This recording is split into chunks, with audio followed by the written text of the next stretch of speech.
হাইলাকান্দির রামপুরে ধলেশ্বরী নদীর পাড়ে বালি তোলা নিয়ে বিক্ষোভ, ভাঙনের আশঙ্কায় সরব গ্রামবাসীরা। বন বিভাগের রেঞ্জারের বিরুদ্ধে হুমকির অভিযোগ। সমস্যা সমাধানে প্রশাসনের হস্তক্ষেপের দাবি এলাকাবাসীর। টেলিফোনে রয়েছেন প্রতিনিধি মৃন্ময় শর্মা। মৃন্ময়, ঠিক কি অভিযোগ রয়েছে বিক্ষোভকারীদের, গ্রামবাসীদের? অ্যাকচুয়ালি আমাদের দক্ষিণ হাইলাকান্দির যেটা দীর্ঘদিন ধরে ওদের একটা সমস্যা রয়েছে। ধলেশ্বরী নদীর পাড়ে মানে জেসিবি দিয়ে খনন কার্য চালাচ্ছেন। হ্যাঁ, এলাকাটি হলো রামপুর। হ্যাঁ, তো গত কয়েকদিন আগে এখানে আবার জেসিবি দিয়ে যখন খনন কার্য চালানো হয় তখন রামপুর এলাকার প্রায় শতাধিক মানুষ এসে এখানে বাধা সৃষ্টি করে। এরা একদম নদীর পার্শ্ববর্তী এলাকাতে বসবাস করে। আর বর্ষার সময় এই অঞ্চলে একদম মানে জলের নিচে মানে এসে যায়, মানে জল সমস্ত জায়গাতে জল এসে যায়। তাই এখানে কুকিচড়া বন বিভাগের তত্ত্বাবধানে এখানে বালি উত্তোলন করা হচ্ছিল। তো গ্রামবাসীরা বাধা এখানে দিয়েছে এবং স্থানীয় জনসাধারণ যারা এখানে এসে বাধা সৃষ্টি করে, এবং রামপুরের মানুষ এখন আপাতত প্রশাসনের দ্রুত পদক্ষেপের অপেক্ষায় রয়েছে। বেশ, খবরের দিকে নজর রেখো। ধন্যবাদ মৃন্ময়।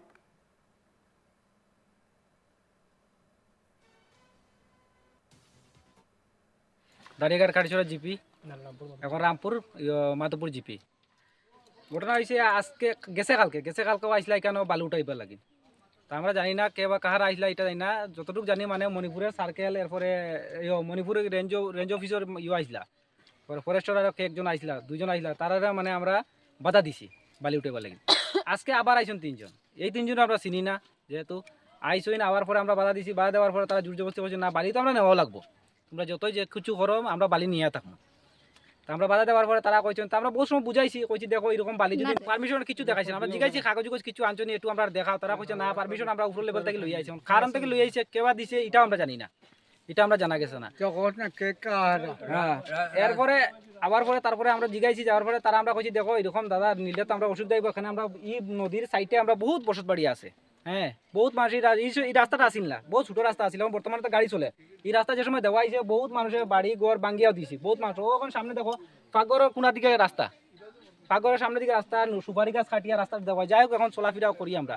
এখন যদি বালি নেওয়ার পরে এই রাস্তাটা তো থাকবো নি, বৃষ্টির সময় যে সময় আইব ভাঙ্গিয়া যাবো গিয়া। ভাঙ্গিয়া যাওয়ার পরে তো আমরা তো অবস্থা কাইল যেরকম আসলো পূর্ণ অবস্থা এরকমই হয়ে যাব।